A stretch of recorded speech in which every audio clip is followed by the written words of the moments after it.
Fenomena mikrodrama Cina kini mengubah peta industri hiburan global. Model ini ternyata mampu menciptakan pendapatan hingga ratusan triliun rupiah. Siapa sajakah pemain kunci dalam ledakan industri ini dan mengapa kebiasaan menonton tayangan ultra singkat dalam durasi panjang disinyalir dapat memicu fenomena popcorn brain? Inilah Inspira Insight, dari data menjadi cerita. Dunia video drama kini sedang berubah. Sebelumnya orang rela duduk berjam-jam mengikuti serial panjang, kini perhatian bergeser ke format mikrodrama. Suatu episode ultra pendek berdurasi 1 hingga 3 menit yang bisa ditonton sambil rebahan, menunggu kopi atau di sela-sela perjalanan. Tak heran jenis konten ini juga disebut sebagai snackable content atau konten snack. Meski singkat, satu judul bisa berisi 60 hingga 200 episode membentuk cerita sepanjang film. Setiap episode disengaja berakhir menggantung untuk memancing penonton mengklik episode berikutnya. Sebuah trik algoritma yang membuat mikrodrama kini menjadi adiktif bagi banyak penonton dunia. Cina mempelopori fenomena mikrodrama ini yang di Indonesia kemudian populer disebut dracin untuk memberikan definisi setelah sebelumnya publik Asia banyak diserbu tayangan drakor atau drama Korea. Di Cina, serial drama pendek ini dikenal dengan istilah duanju yang umumnya berformat vertikal dan dioptimalkan untuk video pada ponsel.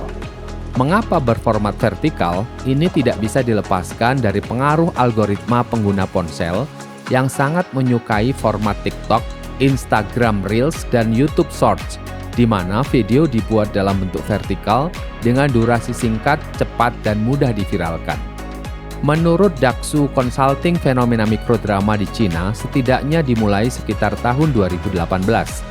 Sementara menurut China Daily, lompatan besar mikrodrama Cina terjadi sejak 2022, di mana 400 drama mikro sudah meraih lebih dari 1 miliar tampilan pada awal tahun tersebut. Mengambil sumber dari beijingreview.com.cn, hadirnya tren duanju atau mikrodrama ini tak lepas dari peran dua pemain besar, yaitu Douyin dan Kuaishou. Douyin adalah platform video pendek yang dikembangkan oleh ByteDance yang lebih kita kenal sebagai pemilik TikTok. ByteDance didirikan oleh Zhang Yiming pada tahun 2012 di Beijing, Tiongkok. Perusahaan ini kemudian menjadi induk dari Douyin untuk pasar Tiongkok dan TikTok untuk pasar global. Sementara Kuaishou adalah platform video pendek dan live streaming asal Tiongkok yang dikenal sebagai pesaing utama Douyin. Kuaishou juga dikenal sebagai induk dari snack video yang fokus pada produksi video pendek yang bersaing dengan TikTok. Secara global, Kuaishou hadir dengan nama Kuai dan menawarkan fitur video pendek, live streaming, serta monetisasi lewat hadiah virtual.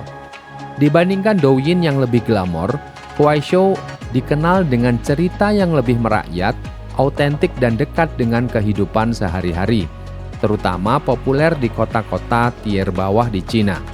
Kuaishou didirikan di Beijing, Tiongkok oleh Su Hua dan Cheng Yixiu pada tahun 2011. Kuaishou juga didukung oleh raksasa teknologi Tiongkok yaitu Tencent dengan kepemilikan saham sekitar 15,83%. Salah satu pemain yang juga penting diperhitungkan adalah Crazy Maple Studio dengan aplikasinya ReelShorts, sebuah perusahaan berbasis di Silicon Valley, Amerika, namun merupakan anak dari perusahaan Tiongkok bernama COL Digital Publishing Group. Crazy Maple Studio disebut sebagai pelopor globalisasi format vertikal berbayar yang termasuk pertama berhasil membawa model mikrodrama yang telah sukses di Tiongkok dan mengemasnya dalam aplikasi khusus untuk audiens barat dan global. Tidak seperti Reels di Instagram yang bercampur dengan banyak jenis konten, ReelShorts menjadi aplikasi yang didedikasikan sepenuhnya untuk mikrodrama, sehingga menciptakan sensasi pengalaman konsumsi tanpa gangguan. Model bisnis mikrodrama Cina umumnya dilakukan dengan strategi monetisasi melalui penerapan pola freemium, di mana beberapa episode pertama gratis untuk memancing rasa penasaran, tetapi sebagian besar episode sisanya berbayar menggunakan koin digital atau langganan. Secara lebih spesifik, digunakan pula konsep pembelian dalam aplikasi atau in-app purchase. Model ini sangat agresif karena durasi episode hanya 1 hingga 3 menit. Penonton cenderung membeli koin berkali-kali secara impulsif untuk segera mengetahui kelanjutan cerita yang masih menggantung. Ini terbukti menghasilkan pendapatan miliaran dari pembelian dalam aplikasi yang memvalidasi model ini secara global. Pada tahun 2030, diperkirakan 74% dari total pendapatan industri ini secara global akan berasal dari pembelian dalam aplikasi melalui koin atau langganan. Sementara 25%-nya dari iklan berdasarkan laporan dari media partner Asia. Pendapatan lainnya didapatkan juga dari konversi penjualan, bekerja sama dengan platform e-commerce yang mendorong penonton melakukan klik dan beli tanpa meninggalkan aplikasi. Dalam pengemasan yang lebih soft, mikrodrama juga mengadopsi konsep konten commerce dengan cara mengintegrasikan brand ke dalam cerita. Pola iklannya bisa disebut sebagai soft planting. Dibandingkan dengan iklan konvensional, brand-brand ini lebih memilih menanamkan produk mereka secara natural ke dalam cerita. Beberapa brand besar seperti KFC, Starbucks, Audi, dan brand-brand China banyak melakukan hal ini. Iklan seperti ini sangat efektif karena penonton sudah sangat terlibat dalam cerita, dan penempatan produk menjadi bagian dari narasi, bukan seperti iklan luar yang mengganggu. Misalnya dalam penggunaan mobil listrik, game online, produk kecantikan, dan lain-lain. Untuk memasifkan supaya audiens global lebih tertarik menonton, produsen mikrodrama Cina secara agresif menggunakan kampanye pemasaran digital yang hiperviral, memanfaatkan platform utama dengan cara menyebarkan potongan-potongan drama yang paling dramatis, cliffhanger, dan provokatif sebagai iklan berbayar di TikTok, YouTube Shorts, dan Instagram Reels. Tak heran drama Cina akhirnya mendunia. Potongan iklan tersebut dirancang untuk mengganggu scroll penonton, menciptakan keingintahuan instan, dan memaksa mereka mengunduh aplikasi untuk menonton kelanjutannya. Ini adalah teknik distribusi algoritmik yang sangat efektif dan menjangkau audiens secara massal. Selain didukung teknologi algoritma data yang kuat, kesuksesan mikrodrama Cina juga berangkat dari pemilihan tema cerita yang menjual emosi padat dan alur cepat yang menarik rasa penasaran instan. Genre cerita seperti romansa beda kelas sosial, hubungan salah paham menantu terlihat miskin padahal jutawan, banyak mendominasi tema serial mikrodrama ini. Untuk terus merangsang emosi yang berlebihan atau over the top emotion, cerita harus disajikan secara ekstrim dengan konflik yang dimunculkan sejak episode awal. Tak jarang, jalan ceritanya cenderung hiperbolik dengan menjual wajah cantik dan identitas kemewahan. Secara global, nilai ekonomi mikrodrama menunjukkan skala yang luar biasa. Dalam 3 tahun terakhir, nilainya melonjak lebih dari 15 kali lipat, mencapai 132 triliun rupiah pada 2024. Laporan The Mikrodrama Ekonomi 2025 menegaskan bahwa nilai pasar global akan menembus 265 triliun rupiah pada 2030, dengan Asia Tenggara sebagai kawasan yang tumbuh paling cepat. Pasar Indonesia sendiri diperkirakan berkontribusi sekitar 1,09 triliun rupiah pada 2025 dan meningkat pesat hingga 5,15 triliun rupiah dalam 5 tahun berikutnya. Sementara itu, basis pengguna aplikasi mikrodrama Cina telah mencapai 576 juta pada Juni 2024, melebihi pengguna layanan antar makanan, literatur online, maupun platform pemesanan transportasi online. Ini menurut kajian yang dirilis oleh China Netcasting Service Association pada November 2024. Sektor mikrodrama ini juga diperkirakan menyediakan sekitar 648.000 lapangan kerja. Menurut data AI, total unduhan aplikasi mikrodrama Cina di luar negeri mencapai hampir 55 juta pada 2024. Dengan pendapatan mencapai 170 juta US dollar. Beberapa aplikasi bahkan menempati peringkat teratas di toko aplikasi mobile di berbagai negara. Selain peningkatan jumlah platform, kualitas produksi juga mengalami penyempurnaan. Industri ini kini bahkan mulai melibatkan sutradara ternama, aktor terkenal, perusahaan produksi film dan televisi, bahkan beberapa instansi pemerintah yang ingin mempromosikan produk lokal dan wisata. Semuanya ikut serta menghasilkan produksi berkualitas dalam jumlah yang masif. Banyak platform mengeksplor genre andalannya sendiri, misalnya memanfaatkan novel online dan kisah legenda, mitologi, maupun cerita lokal. Platform seperti Shortmax, Good Shorts, dan Dramabox aktif memperluas pasar hingga Asia Tenggara, menawarkan pilihan mikrodrama Cina yang didabing. Drama dengan karakteristik Cina, terutama berlatar zaman kuno atau mitologi, sangat populer di kawasan ini karena latar budaya yang serupa, kostum menarik, dan detail cerita yang kompleks.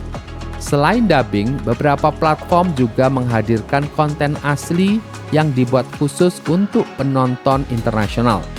Perusahaan Cina seperti Dimension Drift HK Ltd bahkan memperluas operasi bisnisnya secara global di Los Angeles, Amerika Serikat. Namun, pertumbuhan pesat mikrodrama dalam 2 tahun terakhir juga menghadirkan tantangan besar. Pasar, terutama di Tiongkok, kini mengalami oversupply dengan ratusan hingga ribuan judul baru setiap bulannya. Mayoritas memiliki tingkat penyelesaian rendah dan hanya sedikit yang mampu menembus peringkat atas. Kompetisi volume ini turut menurunkan kualitas produksi, sementara industri tetap rentan terhadap perubahan kebijakan platform dan regulasi konten yang dalam beberapa kasus menyebabkan puluhan judul ditarik sekaligus. Tantangan berikutnya adalah ketergantungan ekstrim pada algoritma. Hampir seluruh distribusi mikrodrama bergantung pada rekomendasi platform video pendek, membuat performa konten mudah naik turun hanya karena perubahan kecil dalam sistem. Penyesuaian algoritma sering menurunkan jangkauan hingga puluhan persen dalam semalam dan langsung memengaruhi penjualan episode berbayar. Akibatnya, monetisasi menjadi tidak stabil. Konten bisa viral hari ini lalu hilang keesokan harinya.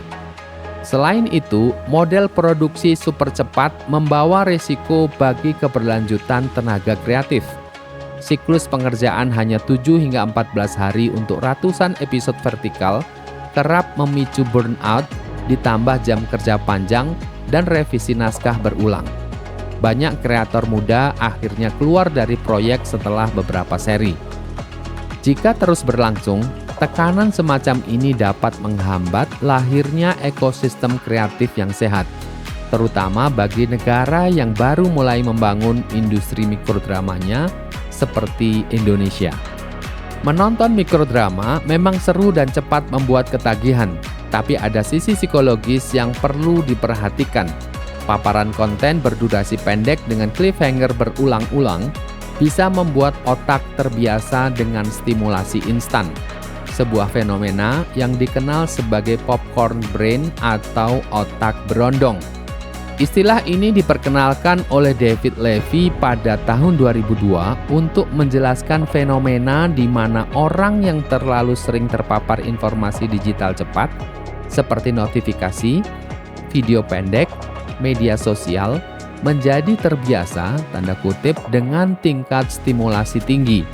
Otak pun menjadi manja terhadap rangsangan cepat, mirip popcorn yang meletup-letup, sehingga sulit menikmati atau fokus pada hal yang lambat atau panjang. Akibatnya, fokus pada tugas panjang atau membaca konten yang lebih mendalam bisa terasa lebih sulit. Selain itu, format drama yang membuat penonton ingin terus-menerus menonton episode berikutnya dapat mengakibatkan waktu bisa terbuang tanpa disadari. Hal ini berpotensi memengaruhi produktivitas sehari-hari, bahkan waktu tidur. Lebih dari itu, mikrodrama yang menampilkan kehidupan ideal, hubungan romantis sempurna, atau gaya hidup mewah bisa membentuk ekspektasi sosial dan psikologis yang tidak realistis, terutama pada penonton muda. Dengan kata lain, mikrodrama adalah hiburan instan yang menyenangkan, tapi menuntut kewaspadaan agar tidak mengganggu keseimbangan fokus, waktu, dan kesehatan psikologis. Jika Cina bisa mengubah rasa penasaran menjadi cuan, lalu bagaimana dengan industri hiburan di Indonesia? Industri kreatif Indonesia bisa mengambil jalan Cina dengan industri mikrodramanya, yang mengkombinasikan hiburan plus storytelling dan monetisasi. Tapi ini bukan satu-satunya jalan. Korea misalnya, di tengah gempuran drama ultra pendek dari Cina, tetap konsisten menguatkan diri sebagai produsen hiburan yang tak mau dikalahkan. Meskipun Korea tetap mengembangkan web drama pendek atau format mikronya sendiri agar tidak ketinggalan tren, industri film Korea tetap mengokohkan karakternya sebagai industri layar lebar dengan ide cerita yang kuat, sinematografi produksi kualitas tinggi, dan tentu dengan aktor dan aktris terkenal yang memiliki basis fans tersendiri. Inilah Inspira Insight, dari data menjadi cerita.